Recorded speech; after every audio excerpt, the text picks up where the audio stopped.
চতুর্দিকে দোকান, সিগারেটের দোকান, বিড়ির দোকান।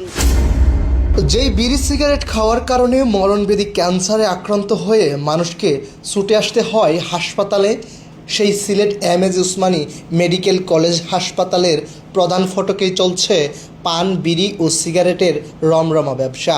জীবন বাঁচানোর তাগিদে আসা রোগী ও স্বজনদের চোখের সামনেই এমন চিত্র যেন এক নির্মম বাস্তবতা তুলে ধরে। না দেয় তো খাইতো না দোকানপাট বসার কারণে গাড়িগুলো মানে রুগী আসতে পারে না, রুগী চলাফেরা করতে পারে না, ওষুধ কিনতে পারে না, আসা যাওয়া অনেক সমস্যা। সিগারেট দোকান, এমনি দোকান, তেমনি দোকান, অনেক দোকানদারি আছে, অনেক ব্যবসা তারা করে। জঞ্জাট ঝামেলা সৃষ্টি করে, রাইতে দিনে 24 ঘন্টা একই রকম সময় সমান চলতেছে। আমরা জিলা এরা বলা হকার, তো হকার ফুটপাতে বসতে পারেন না, মানে তারা অসময়ে যে কাজে চলে যাবে, এটাই তো মনে করো দেশও লাগে ক্ষতি না। এতে যে কোনো একটা সিটিভাইভ করিয়া যে কোনো সাইড করে দিলে খুব ভালো হবে।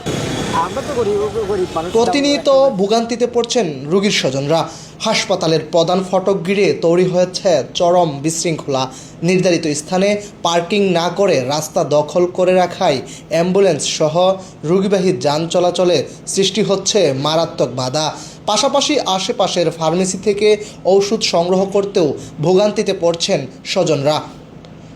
যদিও আনসার সদস্যরা মাঝে মাঝে উচ্ছেদ অভিযান চালালেও কিছুক্ষণ পরই পুনরায় দখল হয়ে যাচ্ছে এলাকাটি। ক্যামেরার শাটার অন করার সাথে সাথেই এর বিপরীতগামী চিত্র কিন্তু ফুটে উঠেছে। এখানে যদি আমি বলে রাখি, এম.এ উসমানী মেডিকেল কলেজের যে প্রধান ফটক রয়েছে, সেই ফটকে রোগীবাহী অ্যাম্বুলেন্সে কিন্তু বিভিন্ন সময় বিভিন্ন সমস্যার সম্মুখীন হতে হয়। পাশাপাশি রোগীর যে স্বজনরা রয়েছে তারা কিন্তু প্রতিনিয়ত ঠিক এই ফটক দিয়ে তারা ঔষধ সংগ্রহ করতে ফার্মেসিতে গিয়ে থাকে। এই ঔষধ সংগ্রহ করতে গিয়েও এই বড় যে রাস্তা রয়েছে সেই রাস্তা কিন্তু কুচকাওয়াজ হয়ে যায়। এর একমাত্র কারণ হচ্ছে এই ছোটোখাটো দোকান বসিয়ে এখানে প্রকাশ্য দিবালোকে পান, সিগারেট বিক্রি করা হয়। ছোটোখাটো এই দোকান এখানে বসানোর কারণে একদিকে যেমন যানজটের সৃষ্টি হয়, অপরদিকে রোগীদের স্বজনদেরও কিন্তু পথ পারাপারে ভোগান্তির শিকার হয়। Mahbub Al Maruf, ABC television, Sylhet M A Osmani medical college.